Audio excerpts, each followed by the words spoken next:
Hero Club presents Los Ingobernables de Tokusatsu. Welcome to a new episode of Los Ingobernables de Tokusatsu. And actually, all three of your hosts are here. That means I, Wheelchair21, am here. Projekt is here. And Joker is here. And as well as we brought back Joker's good friend, Alex. And he is back with us as a guest this week for our 11th episode. Is this 11th, guys? I don't really remember what number we're at. We're at 11, I think, 11. Right? This is our 11th episode. We're finally into the double digits. We're out of the single digits. Last week started that trend. We're on episode 11 now. Huzzah! We're doing great. We're doing great, even though Projekt wasn't here for like 3 of those episodes. Talking about, I was here the whole time. Or 4 of those episodes.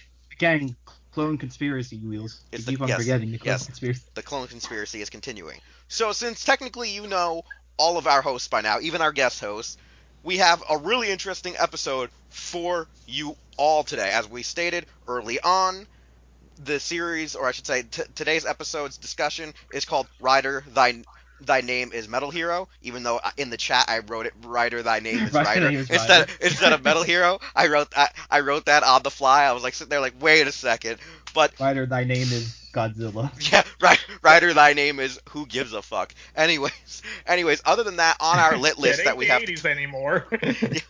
Anyways, on our lit list for today, we have to talk about the passing of Yoshimitsu Banno. We'll also be talking about Gundam Build Fighters OVA announced, the Gundam Religion, and like I said, Rider Thy Name is Metal Hero. Now, the real reason Mobile Suit Gundam got on here is because we are literally Los Ingobernables, meaning you cannot tell us what to do. We run our show the way we want to, and sometimes it's not always about Toku. Majority of the time it is Toku, however, on occasion you will see other shit on this show. But you probably should have figured that out back a few episodes ago when we were talking about wrestling. Anyways. Or when I was shitting on Miles Morales. Yes. So like 50th time. Yeah, like every episode you have to shit on Miles Morales. That is your thing. That is like your go-to, thingamajig. That's like reference. Your reference. Now, for people who are not aware, like I said, we did have a passing in the Toku community, Yoshimitsu Banno. Now, the thing is, some people may not know who he is. Some people may know who he is immediately if you're a fan of Godzilla series, specifically the Showa era, where he is the director of Godzilla vs. Hedorah, which was the 1971 film. I sometimes get that era confused. I sometimes think it's 72 due to the copyright on the VHSs, normally listing the future year rather than the actual year the film was filmed in. I just generally remember because Megalon was 73 and then Gigan was 72. Yeah, because for some reason even the copyrights sometimes screw that up. As well as he's worked as assisting director on a few pretty good movies in the past, like People Have Liked Prophecies of Nostradamus. That's kind of a cult classic. The Bad Sleep Well, The Hidden Fortress, Throne of Blood, and like the last 3 I mentioned, I think all star Mifune. Like seriously, like it's a Toshiro Mifune film, as well as probably directed by Akira Kurosawa. So, like, why the hell not? Aren't those great films? Now, one of the things about Banno is kind of the issue is, after he made Hedorah, it's either a cult classic where people love it because of what he tried to do with the film, or you love it because it's just so ridiculous.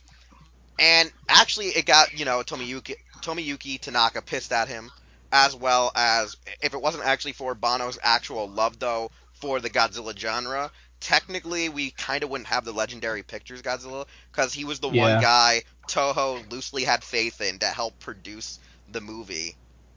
Well, he was constantly driving, like, bringing Godzilla back into, like, theaters because of, like, the whole 3D experience thing. Yeah, he really 3D to the max. He really wanted to do that. Now, that's the thing. And one of the reasons why I thought we'd talk about it on this episode is due to the fact that, ironically enough, on my series Spin the Wheel, I had recorded in advance me talking about the Godzilla series and the Godzilla movies that I binge watch, and I literally explained that I never liked this movie, and I think at least threw 2 jabs at Banno, and then as soon as I was done editing the episode and scheduling it, literally news comes out that he's dead, and I'm sitting here like, well, on next week's episode I'm going to retract that, but luckily with Los Ingobernables, that episode comes a little sooner, so I can't say, like, all those jokes were not intended to be jokes because he had died. It was just, he died, I scheduled the episode, and it came out literally within 48 hours after. As I said, perfect timing.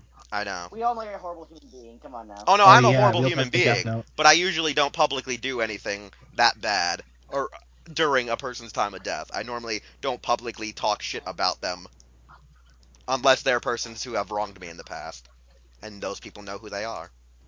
So Darkon. Exactly, Dark. So for the people who have seen Godzilla vs. Hedorah here, why are reasons? Okay, why are some reasons that it's either liked, hated, and explain why it's a cult classic? Like you just like we're all gonna talk about why either we love or hate this film. I kind of hate it because it's very 70s. It's psychedelic. It's trippy, and at times it's poorly edited. However, the narrative about, I guess, pollution is what gets people kind of hooked. But at the same time, I don't kind of see it. I think it's just because it was made during the 70s that people like it. I don't know. Not to toot my own horn, but I did review the film on Hirotaku. But I think what I basically said is like it's probably a mixed bag depending on who you are. And for some people, I think they just liked how bizarre the directing is and how it approaches things in a different way from other Godzilla films at times. They use like different filters, they use the psychedelic colors, the psychedelic moments. I mean, who can't remember the scene where like a guy is getting drunk and then suddenly he sees people with fish heads? I never understood that part because it was like it doesn't show him ingesting of any type of drug. So how would alcohol make him trip that bad? I'm pretty sure he was watching Scheider beforehand, even though that wasn't released at the time. It didn't make sense. I must see this movie now. Wait, you've never seen Godzilla vs. Hedorah? I've only shown him the end part of it. Oh no. Yeah. Mucho, what have you All done? I know about versus Hedorah are the things that Janitor has told me, and yeah, just the few clips he has shown me. From the sounds of it, it sounds like a real acid trip. I remember thinking, like, wow, this sounds like the O-Ranger of Godzilla films. Like, here's a good example. There's a part in the movie where, like, they don't realize their car has stopped until they start seeing Hedorah's sludge sleeping over the car. And I'm like, you guys can smell him on top of you? And they somehow manage to get out of the vehicle and not die. Why some people actually also like the film is, like, the weird special effects of Hedorah where his sludge is like creeping up on you like the blob and he's like eating up your skin and you just become bones. I think that's the only thing that kind of makes sense is like the blob-esque is kind of what's the thing that some people are afraid of just being like absorbed and nothing left.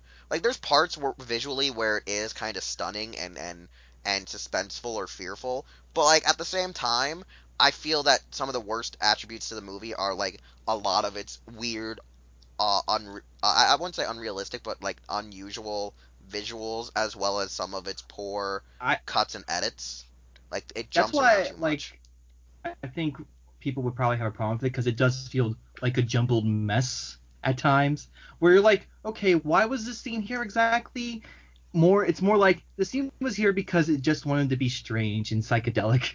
Yeah, because like kind of like, oh, okay. Like some of the animations Banno tries to use, there's never like a narration by like say the father who's the scientist or like the kid or like by the news stations to explain that that is more or less animations created by like comic strip artists to help explain what they think Hedorah is supposedly doing with the atmosphere, since even back in that day, you would most likely need to use like art or whatever to try to explain shit to people, since you don't have real probably photos of how this thing is doing whatever it's doing, because you're not able to get close enough to it.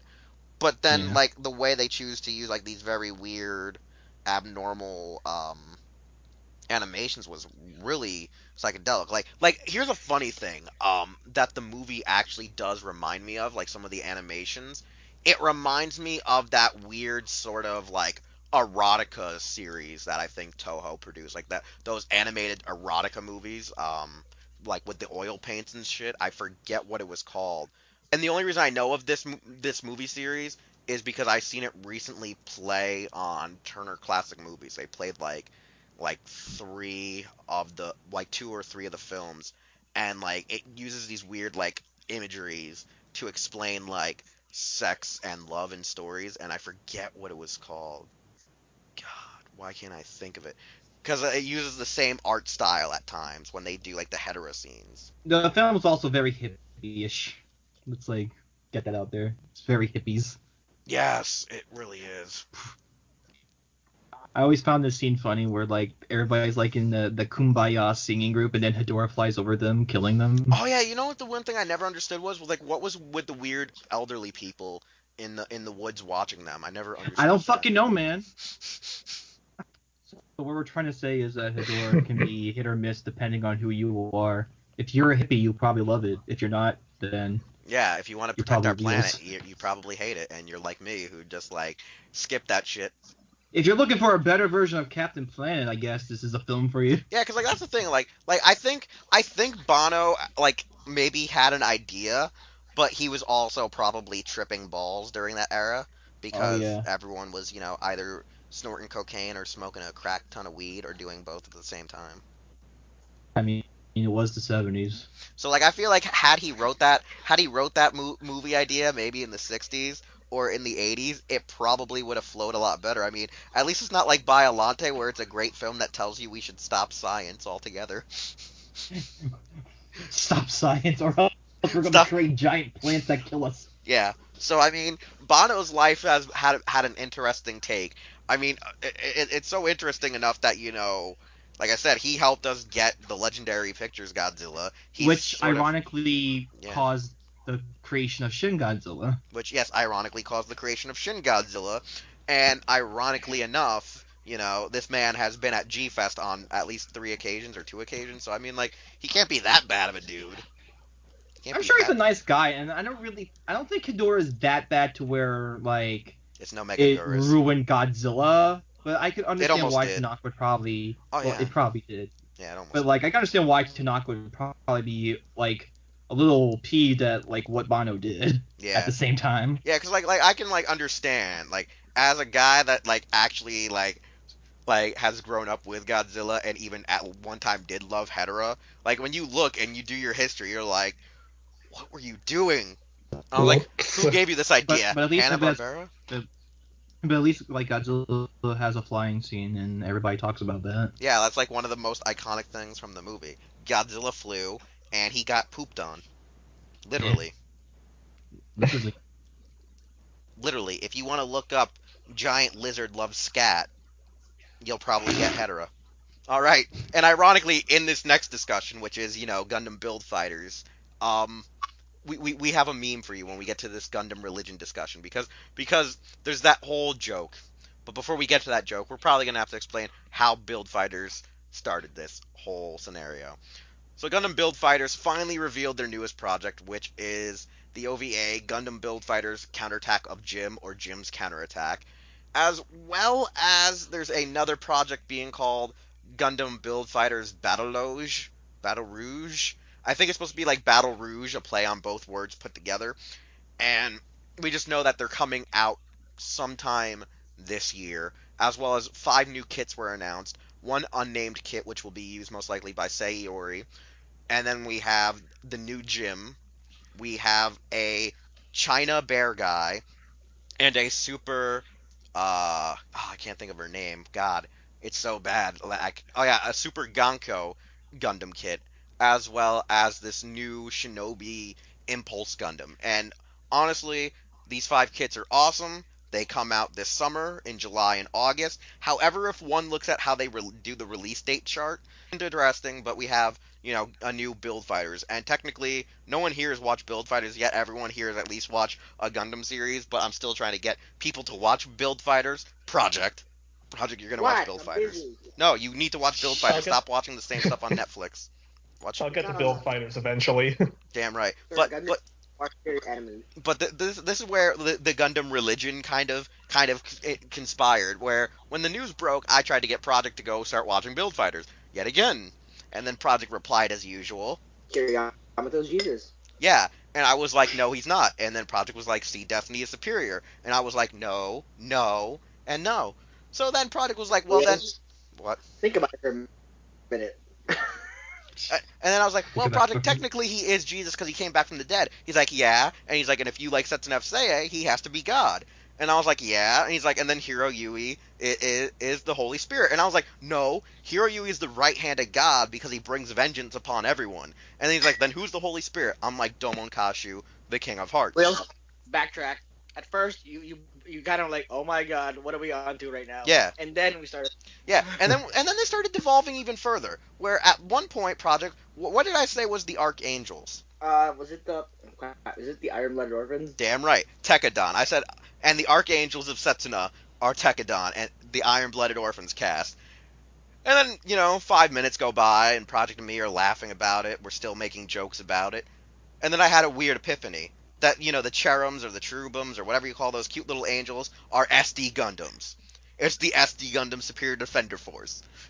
So then we start wondering now, how does Universal Century fit all into this? If Kira is Jesus, that means every new type from Universal Century has to be his apostles. So we kind of figured that out.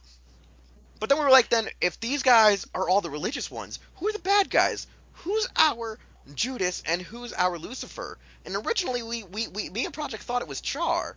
But then we were sitting here talking with Joker. And then Alex joined the call. And Alex was like, wait, guys, it has to be a Zabi, or it can't be Char as our Lucifer. He's like, and we're like, Still what? up for debate, man. That's still up for debate. Yeah, it's still up to debate, because the crazy thing is I completely forgot, because like Alex said, Char has to be Judas because he's betraying everyone, and I was like, that's true. But don't forget though, in some cases, Lucifer redeems himself. Char's redeemable as a bad guy. And that's the sad part. Yeah. Char is somewhat redeemable as a bad guy, which means he could be a Lucifer. But also with Judas, he does betray, meaning he would betray Amuro Ray in a heartbeat. So the problem of this is either Girin is Lucifer or he is the Judas, and Char is the Judas or the Lucifer, which was the hardest debate, because there's other bad guys in Gundam that could obviously be there, like Koji Kashu. He could also be Lucifer because he's batshit insane and, works with the Double Gundam. Or the Double Gundam itself is literally the Lucifer of this franchise. But then, like I said, it's all confusing, and it's all up for debate. But obviously, when it comes to the religious side of who's the good guys, obviously Setsuna Kira, Hiro Yui, Domon Kashu, and the Iron-Blooded Orphans are the Archangels. I do think the idea of like one of the Zabis potentially being Judas is interesting. Like, I mean, like Girin Zabi, like he was pretty much like against like his father and pretty much was causing some form of treason here and there. Cassilia Zabi shot Girin right in the head. The entire family is like just Judas right there. But actually, I would say at times they could actually be the Roman Church because of how crazy they are. Yeah. Now, I can see that. Yeah. Now, because here's the funny thing when it comes with the Zabi family. This is the weird thing about the Zabi family. Girin is set up to be Hitler the entire time. Like, Tomino gives him the same birthday, 420, gives him like the same age of when he rose to power, gives him literally all these parallels to Hitler.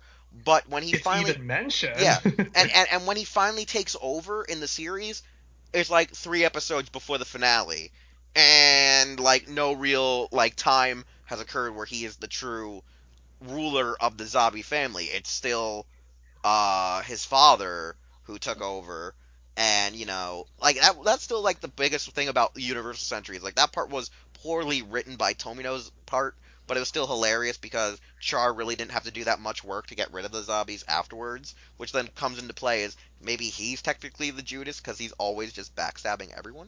I think it also shows like the political corruption of the Zeon. Like you can see that by that point, the Zabis are like they're falling apart fast. You know what the weird part is? The entire Principality of Zeon, as this has been devolving more into UC, the entire Principality of Zeon I've always seen as old school Russia, where they were always killing off like the Tsar. Like someone would kill this Tsar, then the next Tsar was killed. So I felt like it was Russia meets Germany during that era.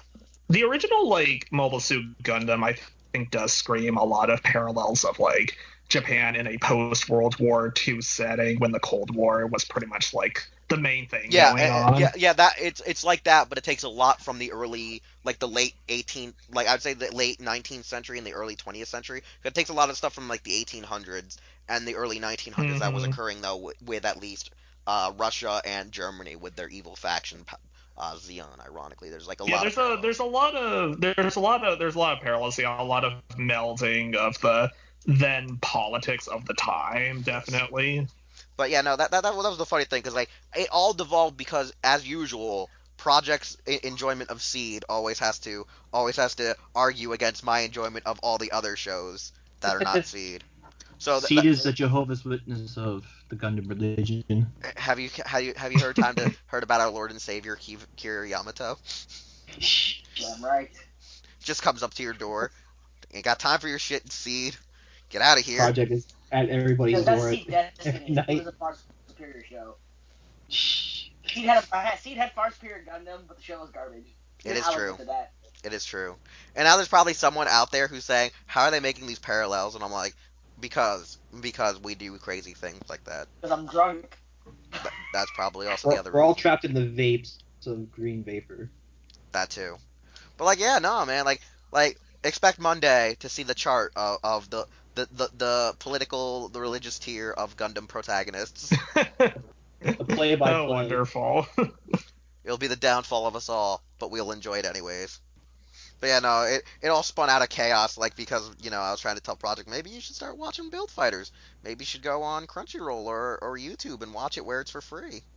No, maybe thanks. You should enjoy it. No, thank you.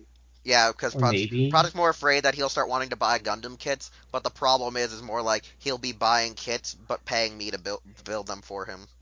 Because you're hilarious. I'm not paying you shit.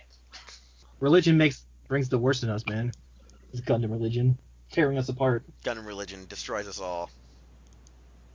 Just like Risk destroys relationships. Wait, what? What destroys relationships? Risk. The board game. Risk the board game. Oh yeah, it does. Oh yeah. Risk the board game destroys a lot of Tearing me apart. You're tearing me apart, Gundam. Oh no. Oh no. Oh no. We have entered the room. I am fed up with this fandom. I give up. Oh, hi, Mock. So we just wasted our first half hour on Banno and Gundam. So our last half hour to 45 minutes has to be on the subject that we promised everyone in last week's episode. Rider Thy Name is hero. Okay. So Mucha. I hope nobody has been scared away yet. Okay, they probably were. Sure, but when we were talking about Hedorah, I'm pretty sure they were all like, "Man, we gotta get high first before listening to the rest of this shit." Yeah, because they knew it was just going down a rabbit hole. So yeah. So The reason this discussion came up was Mucha and me were bouncing off ideas, and I kind of lamented about how Rider was like Metal Hero, and this was actually in a discussion that we had earlier before we did an episode, and we were bouncing back ideas for future episodes. And I think this was in the episode where we were first introduced to Alex, for all of you guys listening, and I mentioned, you know, loosely how Rider kind of feels like Metal Hero at times, and then Alex agreed, Mucha agreed, and then like a couple episodes later, Joker was like, I think we have an actual podcast discussion out of that one talk we had after shooting that episode.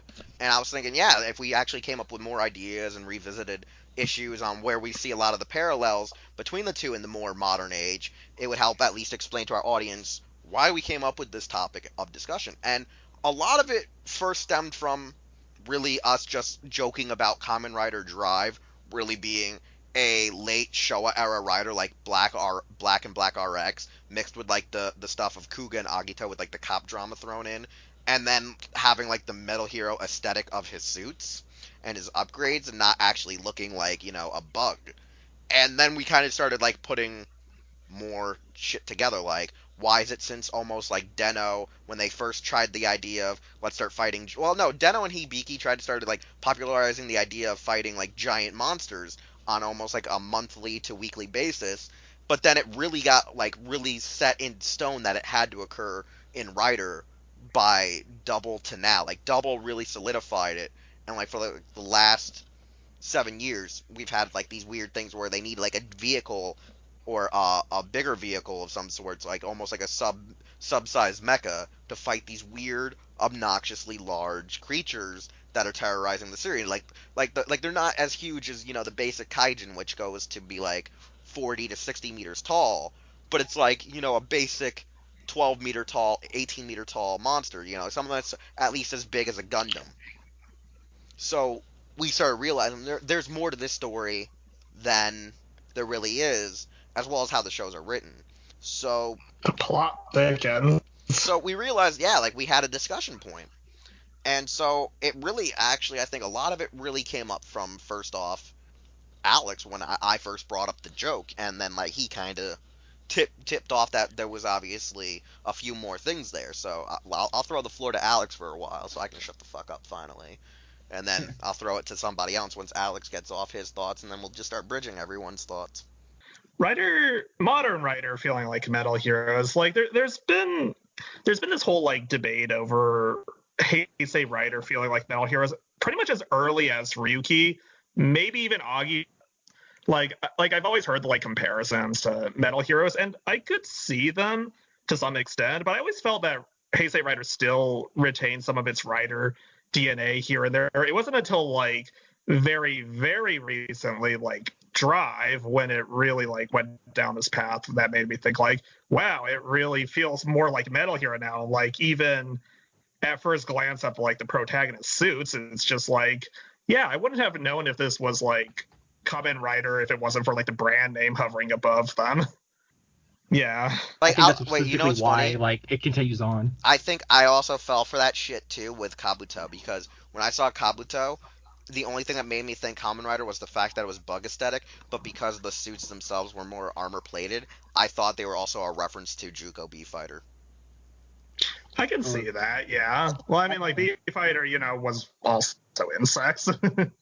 Yeah. But, yeah, like, I'd say, like, the majority of Rider, like, before Drive, at the very least, looked like they had the Kamen Rider aesthetic going on for them. I mean, like, with the exception of a couple, like, I don't know, Dano and Hibiki, I suppose. But, yeah. By the time we get to, like, Drive and Ghost and Excite, I look at them and I'm just kind of like, man, I don't think I would know these as Kamen Rider at first glance. I was gonna just say that I think like you could argue that the influence of Metal Heroes has been going on the show Blue SWAT, which is probably one of the biggest influences to like how Heisei Rider does its shows. Actually, yeah, like I've noticed like what a lot of modern fans don't really know is just how indebted Heisei Rider was to like the 80s and 90s of Sentai and Metal Hero, like, because those shows like really like found all the like little like concepts and ways to like shoot these tokusatsu shows and whatnot. And Heisei Rider is just really just like, working right off of those shows. And yeah, a lot of people I've noticed kind of think that like kind of Heisei Rider is kind of like the show to like, bring tokusatsu to all of its glory and its flexibility, but history is a little bit more complex than that. Yeah, I mean, if you want to like get down to it, also like it's because of that parody, like what was it, Kamen Rider or something? Yeah, it was something like that. The name is escaping me as well. It was something like that, but it was like this like parody that kind of made Toei embarrassed of the Showa era. So they kind of felt like they needed to get out of the Showa era like style immediately and become something so different than what Ishinomori originally had. Like, yeah, I'm not really seeing much Rider in modern Rider's DNA anymore, from like not just a storytelling perspective, but also from like a visual action perspective either.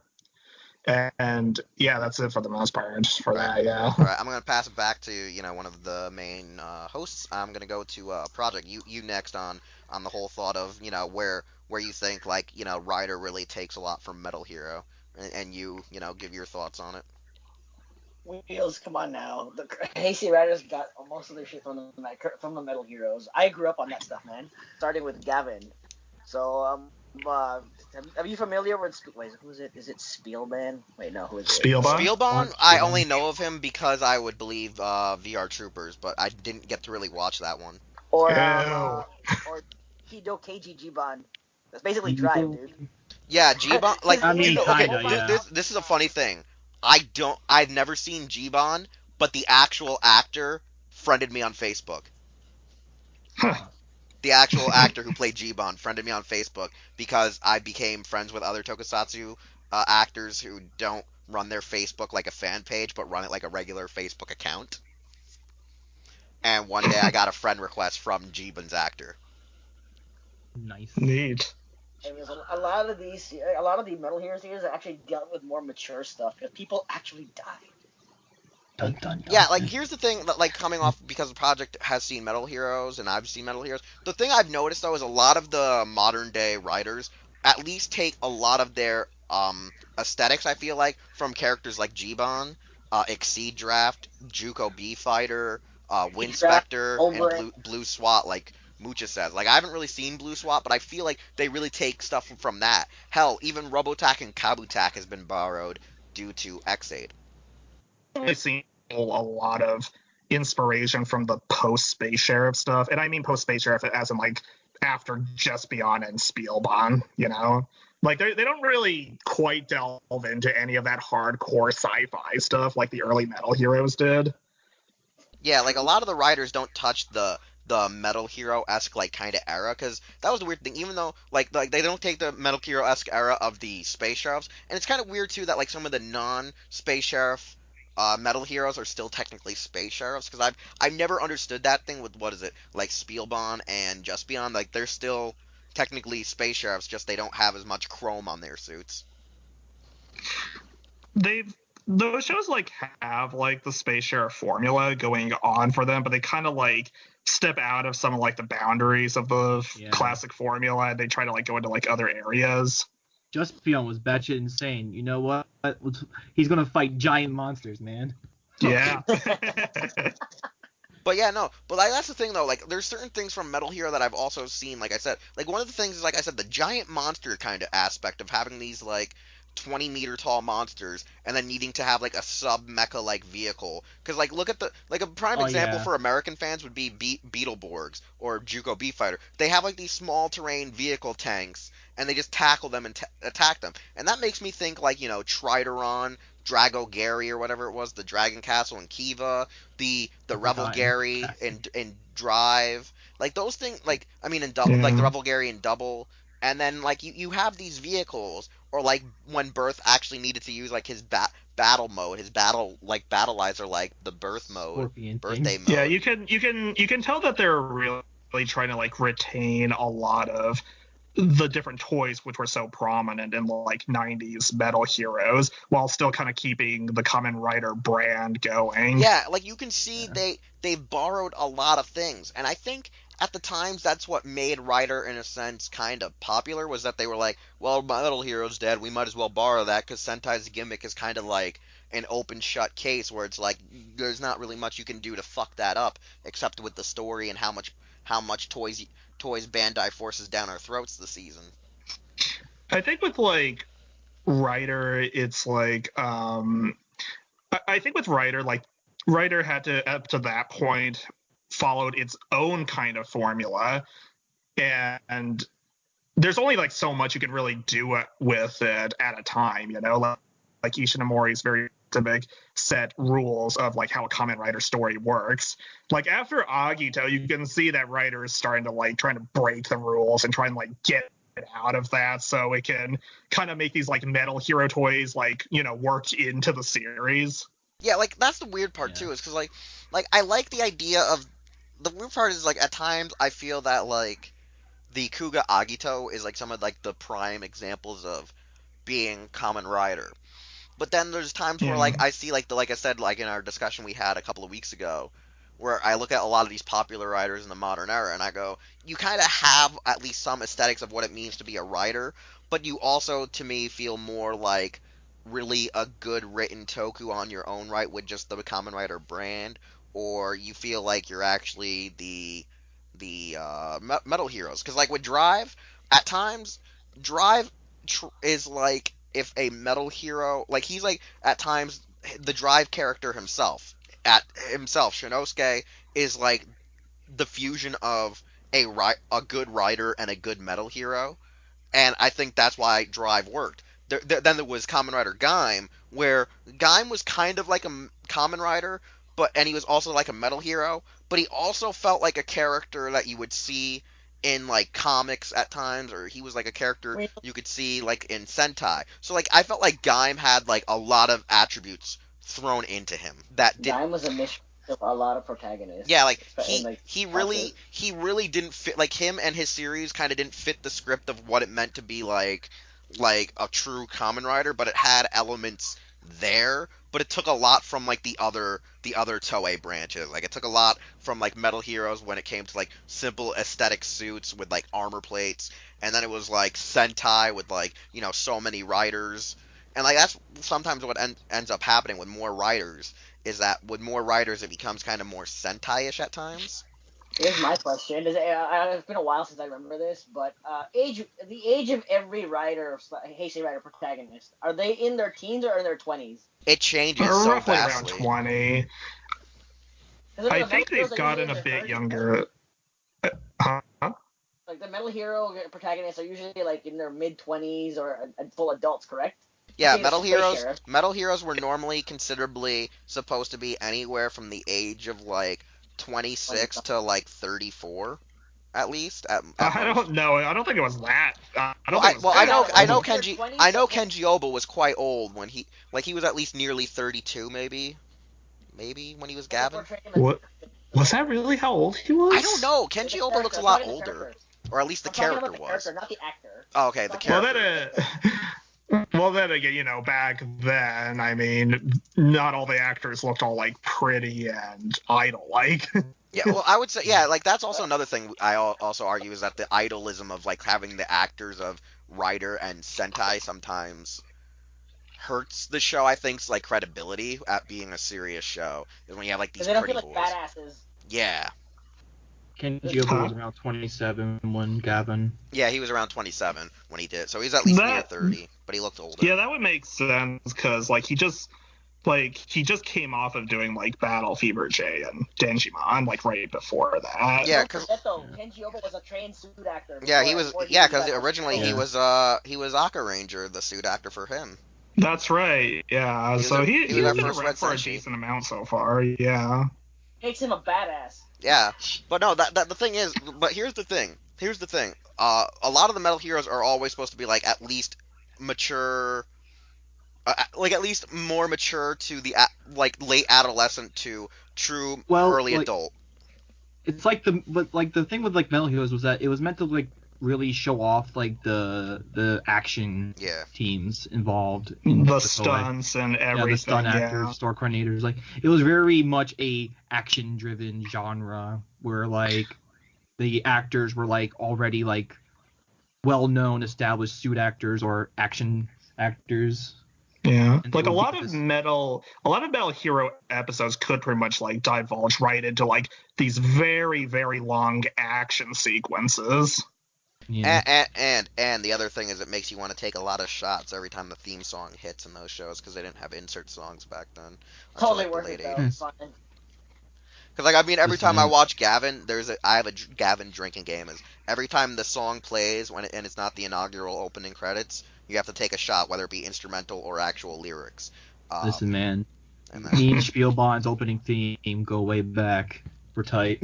Yeah, no, like this is the thing. Spielbond has quite a few insert songs. But no, this is the thing. Back to like the argument about Kamen Rider as Metal Hero. Like that's another thing with Kamen Rider is like at times Kamen Rider got that right by casting actors that look like they can portray your titular character. Because Rider used to be that he has to be at least 22 or older, like the character itself. It would have to be like 22 to 30. But like some of the actors nowadays is like they're only 18. And they don't look the age they're supposed to be. Like Shinosuke's actor doesn't look anything like he should be as like an actual street level cop. Even though like I like this character.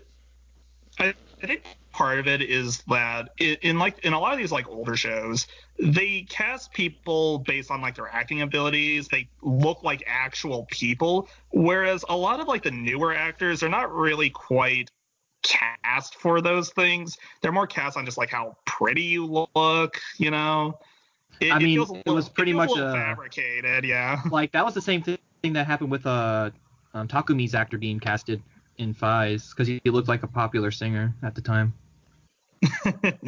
That's specifically why they casted him. And the reason why Ultraman Tiga was casted as Ultraman Tiga was because he sung the goddamn show theme song and was in a boy band.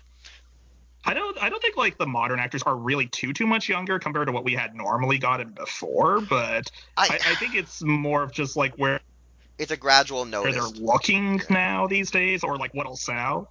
Yeah. But like also don't forget another thing is like don't forget like the talent agencies try to bid their best looking the new actor they're writing on, who's probably not really had any acting roles to get these roles because it's usually seen as your great starting role now. Is like Kamen Rider and Sentai can push you to stardom, but it only ends up happening if you're like the main protagonist or one of the main overarching like reoccurring actors in the series. Like look at some of the writers that are actually popular in Japan doing J-dramas and other stuff. They either had a pivotal actual reoccurring role or part of the main cast, and then in Sentai it's normally the best actors are normally from your Reds, your Sixth Senshis, or usually whoever plays the second in command of that team's group. And then like the girls maybe do a bit of modeling, maybe you see them off and on still again with Toku, or you see them do other movies, or you'll never see them again because after Sentai they already made enough bank that they can retire easily, do a couple of modeling books and be done.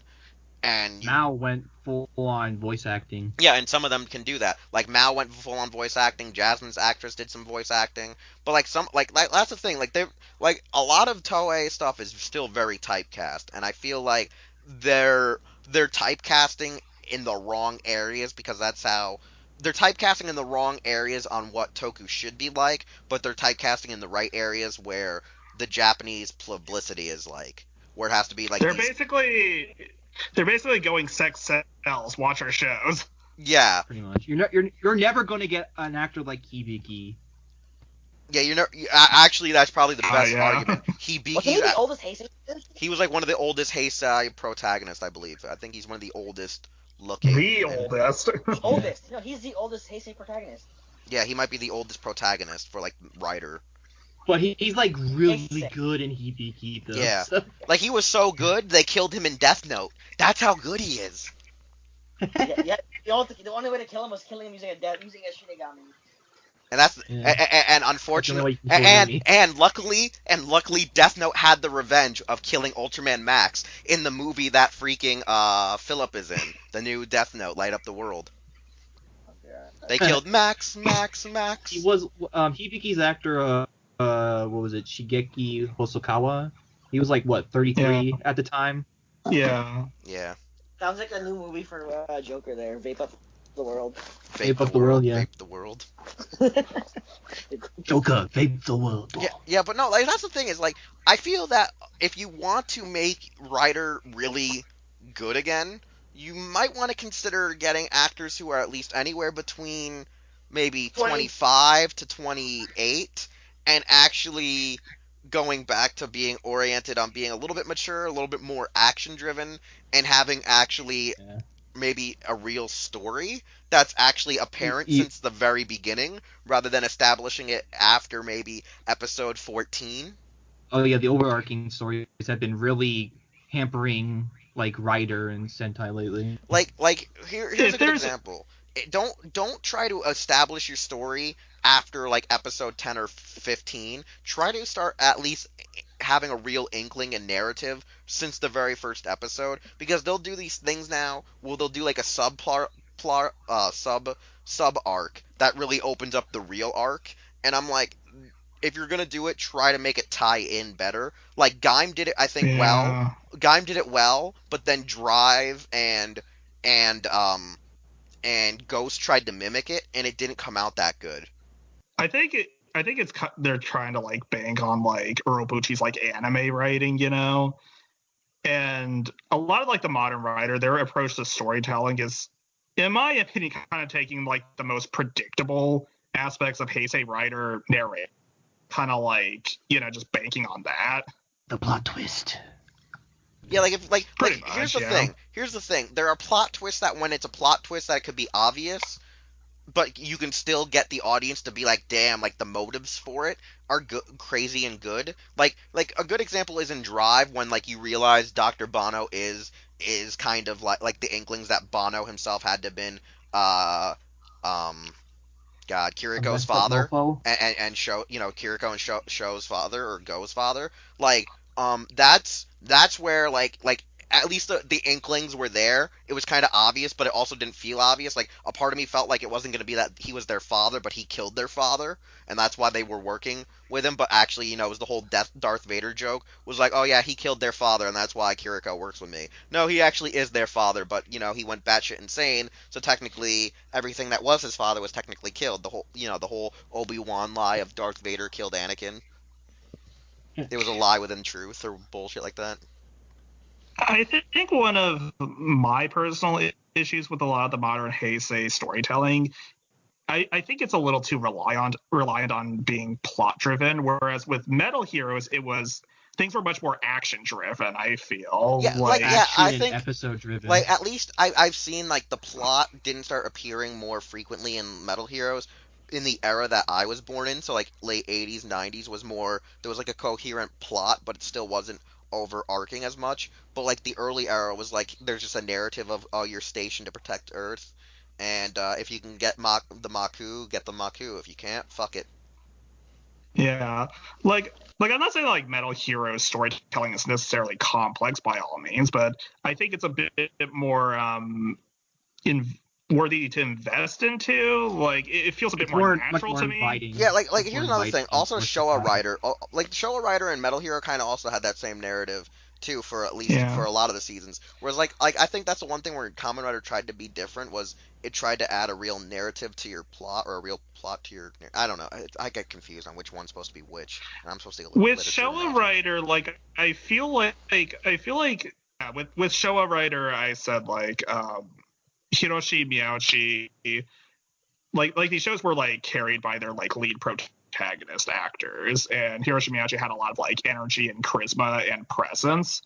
Whereas with a lot of like the recent writer shows in the last handful of years, the actors don't really carry any of it. It's very reliant on like where the plot's gonna go and what the plot twist is going to be. Yeah, because I had that issue too, where with Ghost there was no one liked the protagonist, and then no one really cared for the show at that point. And then there were shows where people liked the protagonist but didn't like where the show was going, or we had like the ones where we didn't like the writer, we didn't like the character, we grew to like the character, and then the show started to be really good and carried us through it, or personal interest. Because I remember when we first started watching Guy, me and Project thought Kota was like kind of a ripoff of not Takaru. Fucking why did I say Takaru? Project. What was Deno's name? Ryotaro. Yeah, we thought Gaim at times was kind of like Ryotaro, because he was always like falling down. Really? We thought he was we thought he was kind of falling down, kind of we thought he was a more we thought he was a more extrovert version of Ryotaro, where he wasn't so shy, but he was still like clumsy and a loser. He wasn't a nerd. But he was like a kind of a nerdy, kind of geeky kind of guy, but he was like we thought he was like a more extroverted version of him, where he was actually more outspoken. Oh, I see. I think I see a bit more. I think I see a bit more Shinji from Ryuki in that aspect of Kota. Yeah, I could kind of see it that too. I could kind of see it too. Well, actually, he might be a more like a humorous version of Kuga, because he wants to help people, but not. I wouldn't be surprised, because Urabuchi does love Kuga. Yeah, Urabuchi himself straight up said that he tried to make Gaim like a modern day Kuga at times. He tried to make it very Kuga. Gaim very much is like black, and it tries to like blend Black Kuga and Ryuki together in a lot of ways. I mean, it tries, but then like. But then Urabuchi was like, I have to rip off my own anime. This is negative Joker time. This is negative Joker time, where I say like I never really liked Gaim from the beginning. I mean, I've grown to like be okay with it, I guess, but like it never really meshed well with me. What? And I think it's didn't because of like how is it because he ripped off his own anime Madoka? It is very much a Madoka ripoff. yeah. But I mean, Gaim did not exactly start off very strong either. The first couple episodes are very messy. Oh yeah, the first few episodes are messy, but then it's like when they do the Christmas like 2-3 parter and they start fighting each other, and then you find out what the real narrative is. You're like, oh, you just set these guys up to be the fall guys. You dirty, dirty bastards. I'm glad you It does brought that start. up. It does start to. Yeah. Like I think that's actually the problem with like Rider Now and Sentai, if I'm going to put them together. They take too long to get things going, and because they have to keep on padding out for 50 episodes or so, like they just keep on like extending the series and padding it out with so much exposition that's unnecessary. You know what's gonna be funnier when I'm gonna say this right now, and there are 2 or 3 things where I'm gonna expand on this. One, um, I remember back in the 90s or late 80s, the show would have a lot of story from like episodes like 1 through 10, maybe a few fillers from like 10 to 20, but then 20 to like almost 30-32 would still be back into your story, but then everything after 32 to 40 might have a little bit more filler, but then the end game would kind of clip in 39 or 41, and then from there on it was balls to the wall. But then as years kind of went on, it was more like episode 1 through 10, maybe 19 to 25, and the rest was mostly filler until like like the episode 39 and on. Like it was like they were slowly closing out their gaps, but then like Shinkenger came along, and then they kind of rewrote it like it was like a late 80s early 90s Toku, where it was like 1 through 12, then 17 to 26, and then it was like the last 7 episodes. So it's like if they kind of go back to where like you have a little bit of filler in the middle, and then a little bit like between every two, like if you have every fifth, like when Sentai's written for like almost 50 episodes, if you do it like at least your filler between 10 to 17, and then maybe filler between like 33 to 39, that's where like you should have filler paced out, not have like your filler occur right after like episode 18 and then stop at episode 36. I think it really depends on like who's writing those episodes and what kind of ideas they have going for it. Yeah. And then the other thing I've heard, and this is the funny thing, and I'm probably going to get shot for this by at least all of you guys here or anyone who's listening to the podcast, but I was talking to a guy who knows a bit about Toku, who knows people that work in Toku, and he was telling me that like maybe they need to consider lowering their episode counts. Oh, that's what I've been saying, man. Yeah, like I think they need to like lower. Should, yeah. They this is coming from actually Bueno of Garage Hero. He was saying they kind of need to start maybe lowering it down to like the level of episode, like he said, like almost like how Power Rangers sort of used to do 32 to 40 episodes, like maybe just take off 10 to 15 episodes, or even crazier, maybe do what Ultraman almost tried to do with Ginga and Ginga S, where they would do do almost like an anime series where you're going to do 13 episodes at the beginning of the year, another 13 in the fall season, and then take breaks on summer and winter breaks or something like that. He like maybe take short breaks, like a short seasonal break. Better. Or do what Orban X started doing, where you try to have a full-on narrative start to finish and make it 25 episodes and stop it and maybe give it a sequel season, almost like how Power Rangers does with the Super, but actually not be crap. Yeah, like because it was ironic. Like, I mean, yeah, I think it's a shame that it seems like Toku, because of its like current production practices, that it can't seem to sustain like a solid 50 episode series all that much anymore.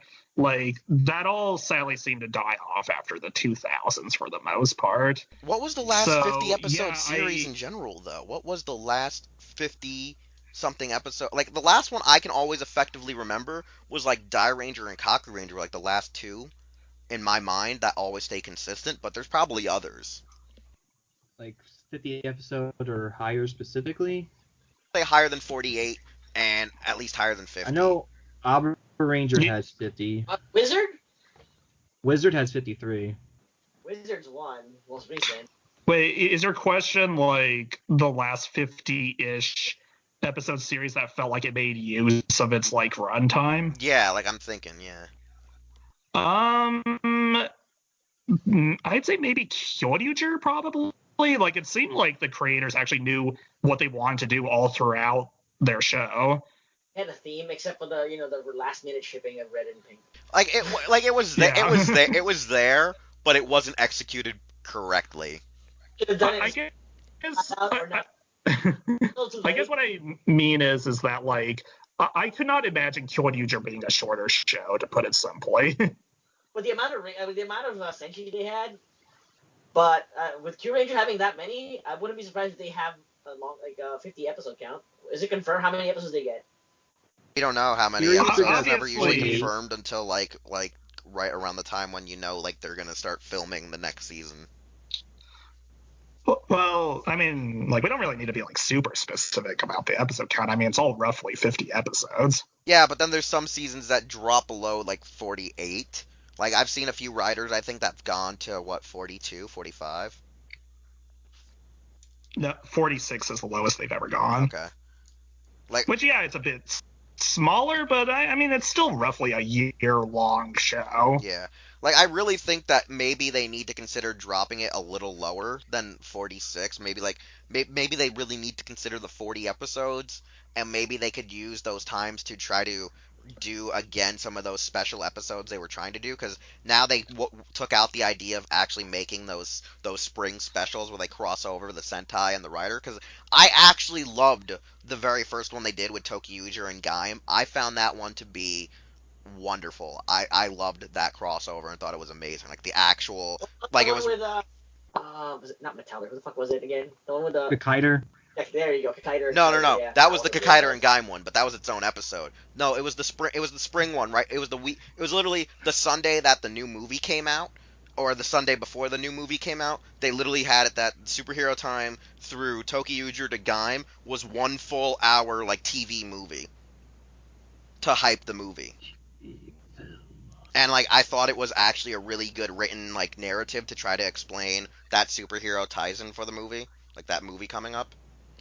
I was a little iffy about that one personally. Like it has some decent moments here and there, but it also kind of has some moments where I felt like, well, I feel like the special kind of forgot some of like Gaim's core themes. Well, I think it's also because they're trying to just make it tie into the movie, but also try to tie these two shows together. And the thing is, which it didn't. I didn't feel like it hurt the show. I don't like. I feel like it didn't really hurt either. It was just it was their first time really trying it, so it really didn't really hurt anything. I mean, these specials are really disconnected from the actual shows. Yeah, so like I enjoyed it. I thought it was a good idea. I wish though that there was a way they could set it up a little bit better, and maybe what they could consider doing is if they cut their episodes down, maybe do some more crossover ones where either they actually try to build the universes in being in the same existing plane again, or you could have it that they're just offshoots just to help hype your movies, like your summer, like an episode that's directly just to hype both summer movies, or an episode that's supposed to hype your spring movies, or a movie that's supposed to set up your Super Sentai Versus movies or your Kamen Rider Movie Wars, and just make something that it's just supposed to be 1 hour of fun as a special for like a holiday or something, rather than making, a crap ton of filler that has nothing to do with the goddamn narrative of either of show.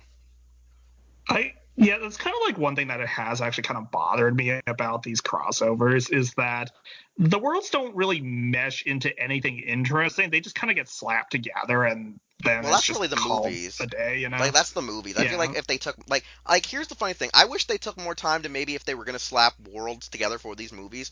Why don't you take pre-existing themes that relate to the modern retrospect? Like when they were exactly. like I remember when the original rumors came out for what is it, superhero ties in Kamen Rider Kamen Rider 3 or Superhero Taisen GP, the original rumors that people were faking on the internet was that like Drive was gonna have a crossover with the Deca Rangers, and the Ninjas were like gonna be like supposedly like set up for a framed crime. So like the Deca Rangers arrest him, or he arrests him, and like the Deca Rangers show up, and then like one of the Metal Heroes was gonna show up, and Windspector was gonna show up, and I was like, this sounded like a really interesting plot to have like themes that kind of mesh together.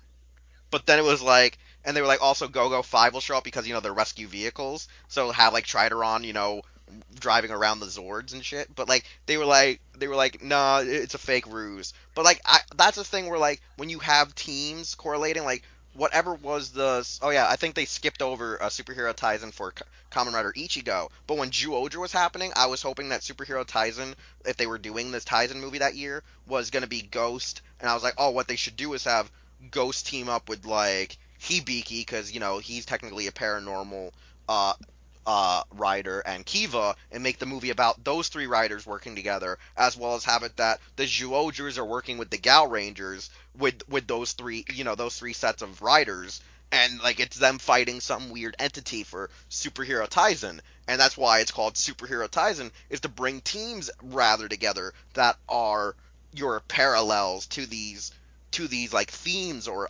aesthetics, where it could actually intertwine the two effectively.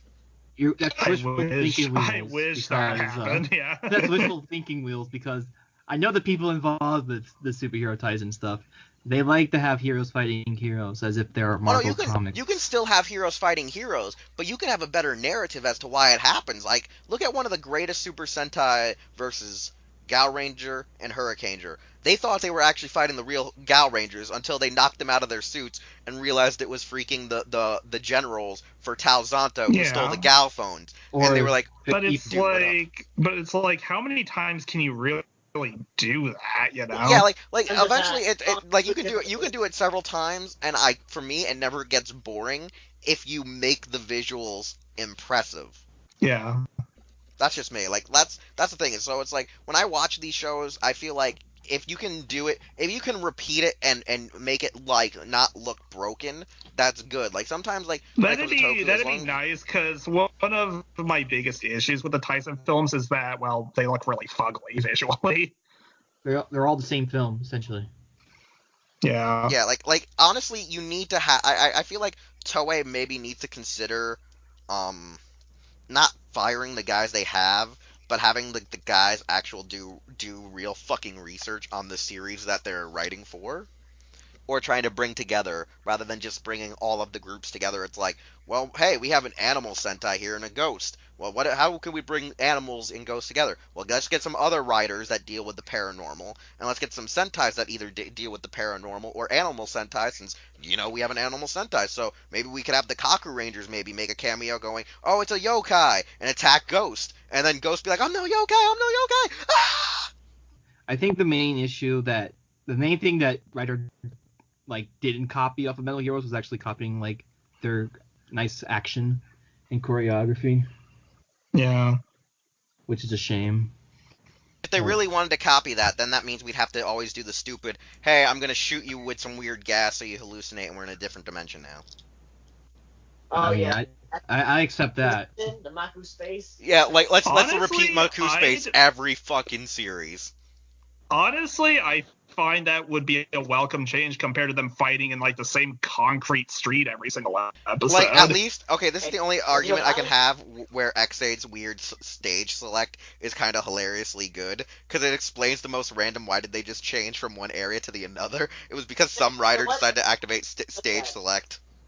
To put it this way, I think Japan just tries to make it harder for North America to adapt their series, because that means they have to pay for location every time. Think about it. What? Yeah, that would be funny. Diversity. That'd be I was like, you know what? We're gonna make this difficult for the Americans, the North Americans. They can never adapt this show. Never. They're gonna adapt this stuff, because if they use Maku space, they're just gonna use a green screen. It makes it too easy. Nope. We're gonna put it on location. Yeah, so that's. Hey, it worked for Ultraman when they came back with Zero. Put it all on green screen. But yeah, no, like it's a very weird thing, because like when it comes with Rider and Metal Hero, like we said, at least during most of the discussion here, there is a lot that they borrowed. They really did borrow the Dead franchise. And then I think that's one of the reasons when Toei started trying to revive Metal Hero, they're like, wait, if we're going to maybe put Sentai on hiatus, and we have Metal Hero running up against Kamen Rider, they're the same fucking thing now. What do we do? That was like I the think the thing. one thing that writers should do at this point, given how they're very banditized, is really just start off with like 3 writers like immediately or something like that, like with the Metal Heroes. Yeah, because in the 90s, Metal Heroes were often like started with groups of 3, and I think I get the feeling that that's what Rider wants to do, but because Rider is known for as like the lone hero show, it can't help but just start with one writer for the most part. Here's the And thing. don't they hire different actors from different agencies? So it's Yeah. like they can't. Some of them don't want to work together, kind of thing. Yeah. Is that true? Yeah, it's like there are just still some sacred cows from the Rider franchise that they still just can't kill off. I mean, they could get away with it by calling it Kamen Riders, but you know. Like, okay, here's what I'm gonna say. They managed to. Okay, sorry, you can go on. Oh, I was just gonna say they managed to like try and get rid of the motorcycles, but the moment they tried to have Drive use a car, like, oh my goodness, the fandom exploded with rage over that. Yeah, Black RX had a car. And Nobody the fandom exploded with rage over that too. Dano had a train, although he did have a motorcycle, but technically no. Okay, so here's what I'm gonna say though. The crazy thing was, this is the thing that some people got mad at me, and I said that Kamen Rider Ghost and Drive did something right, and I feel that writers normally should have a narrative of just maybe 3 writers, and you gradually get them over time, where you have your main writer, then maybe within your first 7 episodes or maybe your first 14, you get your second writer, and then by episode 30, you get the third writer. So at least it tries to keep to the old narrative of, how Nego shows up by episode 17, and then at least how the modern age likes to say, oh yeah, V3 is like the natural, true successor to the first series. Like it's like they're always paired as a trilogy or a trope. So it's like they're a group. So it's like, why don't we just make it 3 writers? Now I'm not against 4 writers, but I'm just saying maybe what you should do is either have it, if you're going to do 4 writers, have 2 from the get-go, have 1 show up in the midway point and 1 show up near the finale. Well, what should happen is like, say you're right about the 2 right away. The other 2 should still be introduced in the first couple episodes, but they do not get their powers till like a specific amount. That too could work. I also feel that I think the attack. Yes. The attack. And episode 22, he gets powers. Yeah, and I also feel like another thing could also be is that you can also have, say, movie writers, but make these movie writers not just jokes, but actually mean something again.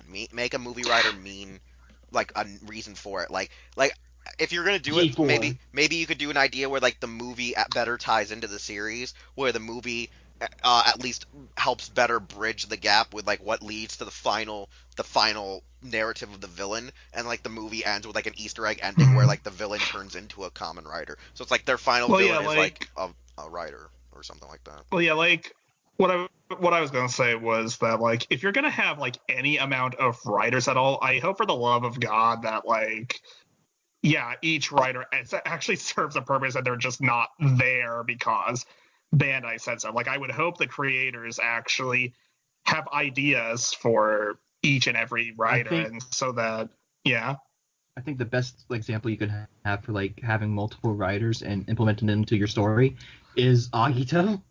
Yeah, because Agito, each of the writers did have like a purpose. They had their own stories, and they overlapped each other quite smoothly. And they were always there from the beginning. Yeah, like one of my biggest issues with a lot of like wasn't Gills not originally there from the beginning, but he showed up like he was hinted at because of the boat accident? He was part of Gills... it. I think it was another Agito that showed up later, but then we. Gills is in the show from the very start. He doesn't get his powers until like like what, episode 6 was it or something? Somewhere around there. It's like whenever his girlfriend gets attacked and Agito was trying to smash. Yeah. Another Agito is more of just kind of like a later story kind of character. Like a monster of the week. Yeah, like I don't think when people think of Kamen Rider Agito, another Agito is the first thing that comes to their mind. No, I always think of just Agito, G3 Gills, because they're the ones who are also in Project G4. Yeah, they're the three main The characters. riders Yeah. that fight in G4. One of my issues with like some of the like additional writers in the recent shows, like the secondary writer, is that they will pop up usually around like episode 17 or so, and then suddenly like everything in the show takes a backstage, including the main character, just to focus on our secondary writer for the next like 6 episodes or so. Or maybe 10, like with Axel's case. It's like how six Senshi are introduced. Yeah, come on now. Axel could have had his own That's series. Well, no, I don't think Axel really fell into that problem. I still felt like, I mean, yeah, like Axel had his like own story arc, but I never felt like Axel's story like took over the show at all. Whereas killed Weather, basically. Yeah. Whereas like with something like Meteor from Forza, like Gentaro is suddenly like pushed into the background while we focus on Meteor for a bit. Yeah, that's kind of the weird thing, is that like Ryder, I think, sometimes doesn't know, or even Sentai, they don't know how to integrate their new actors or new characters that well. Well, yeah, because they always ruin the chemistry with like the main 5 or the main cast. Yeah, they really want to advertise and sell like their new character and their new toys to people. Because I remember like when Beast showed up in Wizard, and I was watching, and it's just kind of like, oh my goodness, there's mayonnaise everywhere. It's not even good mayonnaise; it's garbage. I know. Japanese mayonnaise is so That's weird. a tasteful bit right there. I know so many people that like agree with me. Japanese mayonnaise is bad. Like I have a friend who like literally, if I recall, he said he met his wife in Japan, and like he got her hooked on real mayonnaise. He was like, "Yeah, honey, this is what real mayonnaise tastes like." Nah, it's not American mayonnaise. Even Europe has this kind of mayonnaise. They don't have what you have. What the hell is this? This isn't mayonnaise. Aww. Got his wife hooked on real mayonnaise. European mayonnaise is actually pretty good, though. Oh no, it's like, but the thing is, like, yes, there are different types of mayonnaise, but like American mayonnaise is about the same you'll find in most of the other world countries. Like it's like, come on now, Hellman's is practically the same thing no matter what. Okay. See, you guys are What? Secondary writers. They come in and they steal the whole show, just like what has happened to this podcast in mayonnaise. Oh no, man!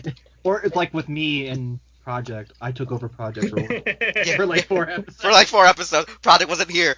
Just get Joker. Just get the other host earlier. Which makes me more effective than Miles Morales. Still. Exactly. But yeah, like 2, baby, 2. Got it, Leo. But yeah, like what was it like? Drive had oh shoot, why is his name escaping me? It was Go. Chaser or Go? Go or Chaser. Go, yeah, Go. No, Chaser's story was amazing. Go's was terrible. Well, Chaser's not really the quote-unquote secondary writer. He's kind of this other thing there. Chaser is an illegal Mexican. I thought I already told you this. Actually, you know what? Speaking of Chaser, he actually does kind of remind me of like one of those like anti like metal hero like characters, you know? Actually, no. This is the funny thing. Chase. Yeah, Billy Gold. Yeah. Chase. Chase. Okay, this is the thing with Chase. Chase is actually the first rider, but he's not the He's the first rider, but he's not the main rider. But then he's the third rider. He was the first rider, but then the real Drive shows up, and he's the first rider of the series. Yep. And then you find out Chase is actually the first Drive, and then you're like, oh yeah, we purified him, so now he's the third rider. And I'm like, you know what? This is actually a really good story. Go. Why couldn't you have an actual real story? Because Bandai said no, put a white guy there. Well, you can see like Go is very much like an fans reacted over the car motif. I mean, like Go comes in and he's like all like super flamboyant and very show-offy. Like they're just like, okay, ignore the car. Look at me. I got motorcycles here. See my little toy motorcycle. That's the thing with like Ryder is Ryder is very weird.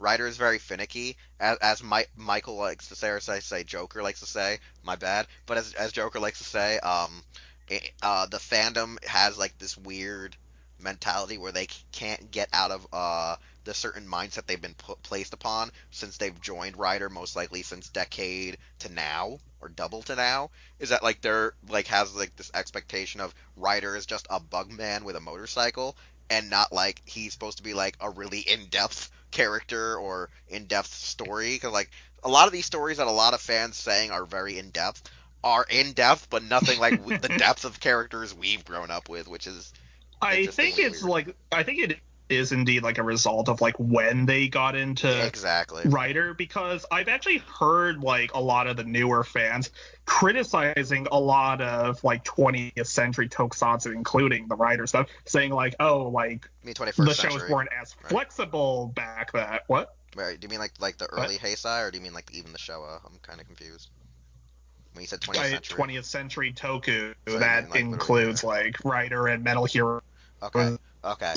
Okay, I wasn't sure because when you started saying 20th century, I'm like, Yeah. okay, you actually mean like the late 90s. Good. Okay. Just double checking.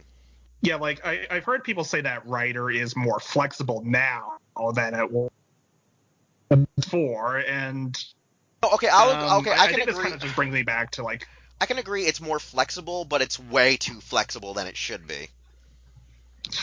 I think I don't think it's flexible. I think it's more that the guidelines have been thrown into the trash bin The because rules have like changed. because like Rider like suddenly like acting like Metal Heroes doesn't really make it more flexible. If anything, it just kind of makes it more generic than anything. Because Rider has a very unique creative setup, and well, I mean, if you're just gonna throw that away, then like where's the Ishinomori Rider fix to get Like that? the thing with like I Rider, guess the newer fans don't care. like the thing with Rider is that I don't think it's necessarily a series that requires it to be like a franchise, if that makes sense.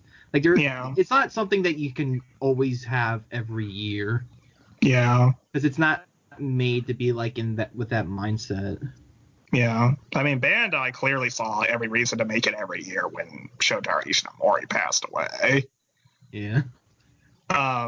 But yeah, like I guess with like a lot of modern fans, you look at modern Rider and they think that it is like the epitome of like everything wonderful about tokusatsu, and that like everything else about Toku in the past was just an experiment at best. Okay, here's a good question. Were you here in the episode where I said sometimes that fans nowadays, I don't think they even look at the show as a show, but they're just too. They say they're collectors, but they're goddamn consumers because they're buying everything rather than being actually very picky or choosing of what they want to buy. Like, because like look at toy collectors. There's a lot of guys that buy everything when they don't need to buy everything. Like I'm a guy who's like I want to buy at least every main form based like gimmick piece. So it's like I bought the driver, and then I at least got a representation of the main shift cars that each henshin's with, and then I bought machine chasers stuff. And I didn't buy the Hono driver or the single axe. I just wanted the machine chaser, brake gunner, and the shift cars. I didn't want to go as far as going Kamen Rider Chaser, but I was willing to at least get the figures and the figure forms. Whereas like some people, they get the role play, they get the weapons, they get the basic retail figures, and they get the figure arts themselves. And like I'm like, you can skip some of the characters. You don't have to buy every character. But there's like the people who just buy to buy, I think. So I think that also hurts the fandom. Is I see a lot of people who are very OCD collectors where they can't skip anything, or they don't. It's the completionist Yeah. mentality. Like, I think there's a lot of compulsionary like completionists and stuff like that goes on. Because me and Project know a lot of people who are like that, who just buy to buy. Which gives like a I mean that just kind of comes with I guess like merchandise driven franchises. Yeah, it kind of gives like a false sense of like what's actually like good, I guess, as well. If they constantly keep on buying it. Yeah, because here's the thing: I like gimmick toys and I like basic action figures, but I'm one of these guys where I'm like, I wish that like the toys and the figures, like I could be okay with having more action figures than gimmick lines, because I'm a guy that grew up loving to playing with action figures more than having a accurate toy gun or having the henshin device. Like when it came to Power Rangers, one of the reasons why I liked Power Rangers back in the day was a lot of the 90s characters, had wrist-mounted, these small concealable transformation devices, and they had some of these cool, easy-to-get weapons that were not so ridiculous. And then you had all these wonderful, action figures. And like a lot of Power Ranger fans, are like, oh no, I have to get these big clunky roleplay toys and these big clunky Megazords, but I won't get the figures. So I think a lot of that has to rely on. Also, there's like this weird thing that they want to get these electronics, these die-cast, these sounds that also screws up like the mentality. Because for me, I want rider belts, but like it's like I just want a belt from a show. It's like I don't need to have the main belt unless like I get addicted to a show. Like when it came to Gaim, I got the Sengoku driver and the Genesis driver, and the reason I got the Genesis driver is because Shin fucking Zangetsu. Like Zangetsu's character is a good character in the series, and I enjoy Zangetsu, so I got it because I like the character, and I feel like not everyone needs to get both belts unless you have a character that you can relate to or whatever. Because like for me, I got the Agito belt. I don't need a G3 belt. I don't need the freaking Gills belt. I just wanted an Agito belt, even though I love the other riders. It's like you don't need everything. So I feel like a lot of the issues comes from the collector side of it, or the fans that probably came in because they found it as a cool alternative to anime because of the new flashier styles to the toku genre. But yeah, like clearly, like one of like the biggest trends currently is that role play toys are very popular, and that is something that a lot of little kids really love. Like they want to play with things that they want to be the heroes that they see on TV, and as a result, like the collectible gimmicks, like they're gonna make more money than anything else these days. Yeah, alright, so we went, way longer than expected, but I enjoyed this episode more than I've enjoyed some of the other episodes that went long and I had to viciously edit. So I feel like we all agreed that Kamen Rider is still Kamen Rider, but it is borrowing quite a bit from Metal Heroes if you open your eyes to the next phase. Oh my god. Like, as long as you keep if you keep them eyes open, you're gonna notice there's a lot of parallels. And if you haven't seen Metal Heroes, or if you haven't even grown up watching Beetleborgs or VR Troopers, then maybe that's the reason you haven't picked up on these things yet. So I feel like, for fans out there, if you've grown up watching VR Troopers, if you've grown up watching Beetleborgs, go back, look at the shows on Netflix. Just look at the action side of the shows, the full-on composed by Toei scenes, and then start looking at Modern Rider, and just look at the parallels that we've been discussing and approaching and telling you all.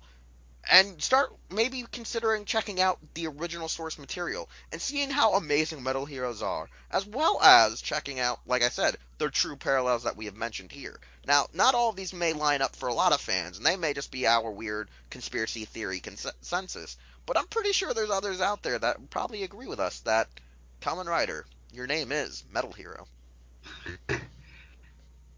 I think it's just because, Kamen Rider does not have that flexibility. It didn't have the creators that. God, I don't know why, but I just felt like I was Jerry Springer right there, just telling you all. When I the final word. Yeah, the final word. Like watch now every time we do the final discussion, and we go to Wheel Springer. But now about complexities. No, not again. No, not again. Muji tried to bring back Cosby. Nope, stop that.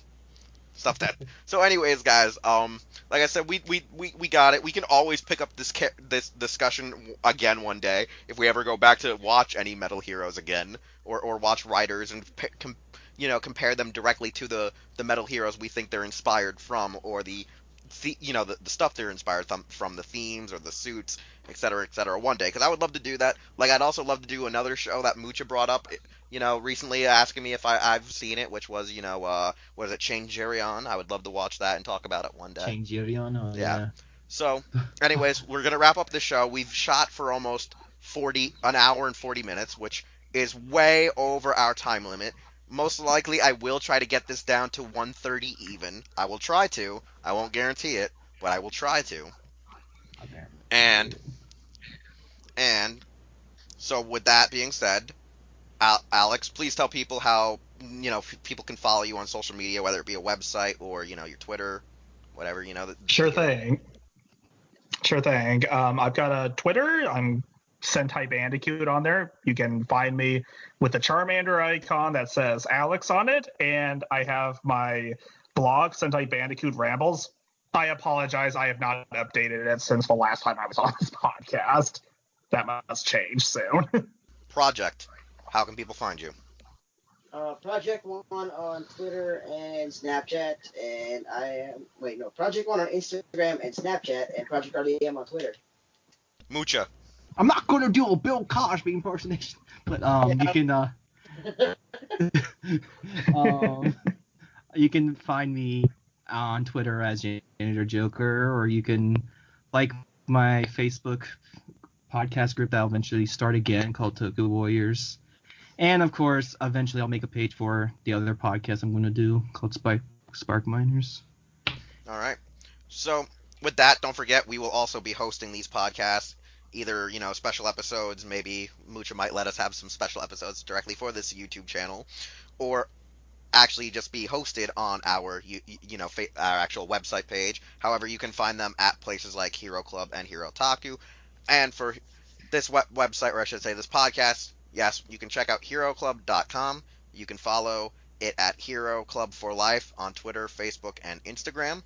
And for myself, it's Wheelchair21 on Twitter. Instagram is Talja_Doyle. And I also have a Facebook page. Anyways, we will see you next week. Our discussion is still up for debate for that next episode. So we'll see you all next time with episode 12. Hey, it's Wheelchair21, and thanks again for listening to an all-new episode of Los Ingobernables de Tokusatsu. If you want to hear more content or see more content from the Hero Club YouTube channel, we're going to need you to subscribe, like, comment with some feedback, and share this channel with a friend. We also would like you to check out our website, hero-club.com, and follow us on various social media outlets just by looking up Hero Club for Life, as well as the stores you see are where we shop. Anyways, thanks again, and we'll see you all next time.